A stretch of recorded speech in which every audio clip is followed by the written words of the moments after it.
I remember it off the top of my head. I was going to try to give it to you verbatim, but here it is. Our friend of the show, Marcus Hayes, wrote a phenomenal article on Inquirer.com, and I suggest at some point today you check it out. And it really does call out how soft the Sixers have been in the two fourth quarters of games 4 and 5. It calls out how soft they were. It calls out how they didn't have they had lack of focus, timid, scared, tight they were in the fourth quarter of these last two games. And it really focuses on Tobias Harris and it focuses on Joel Embiid. But the one saving grace Marcus Hayes throws at both those players is this. And it's probably the biggest indictment of Ben Simmons. The saving grace he throws at Tobias Harris and Joel Embiid is at least they tried.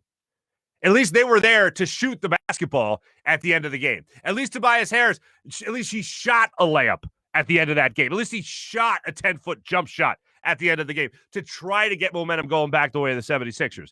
Ben Simmons, where is he? You didn't know where he went. He was gone. Gone. Where is the guy that's going to step up, the $30 million guy that's going to step up to try to help your team win in that fourth quarter? And there's no mistake about it. I mean, when we've talked about this throughout the year, and we talked about it so many different times, when we talk about Ben Simmons, we talk about how lack of foul shooting has affected the rest of his game. If he's not hitting his foul shots, he's not attacking the rim because he doesn't want to go to the line. And we have seen that time and time again with Ben. And you can respect everything else about his game, his defensive capabilities and all that. You can respect all that. But really, what comes down to in the playoffs is that you can do everything.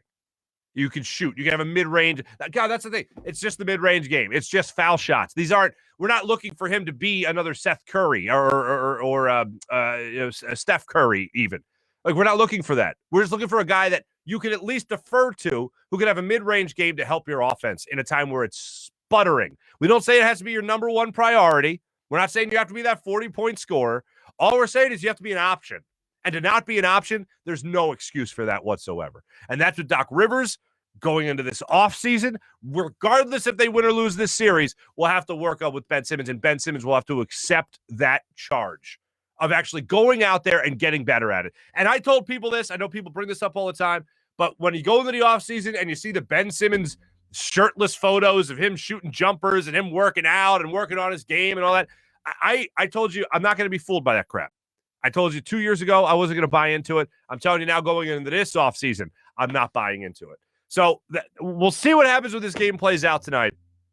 But I just have a bad feeling about it.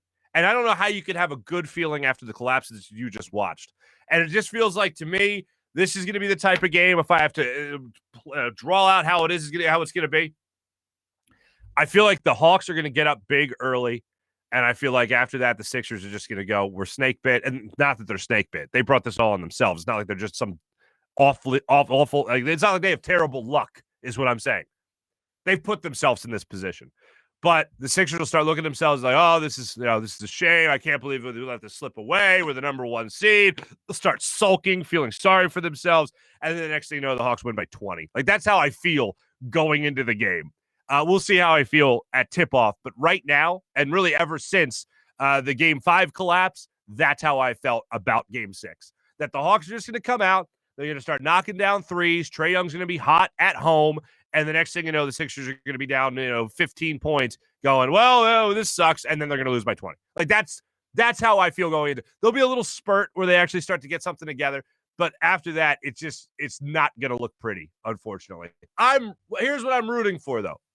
I'm rooting for the idea that the Sixers are still the better team on paper, and they can close out a game, and they can get some big shots from everybody on this roster, and the bench steps up and plays well like they did in Game 3 of this series, in Game 2 of this series, where Shake Milton and the rest of the bench scored, 30, I think it was 24 points of their 32 over a 7-minute span. That's what I'll be rooting for, that they'll come out, They'll understand the urgency and the severity of the moment, and they will handle their business and get back to being a great basketball team. That's what I'm hoping for. That's what I'm rooting for. But I don't know how you can be expecting that after what we've watched recently.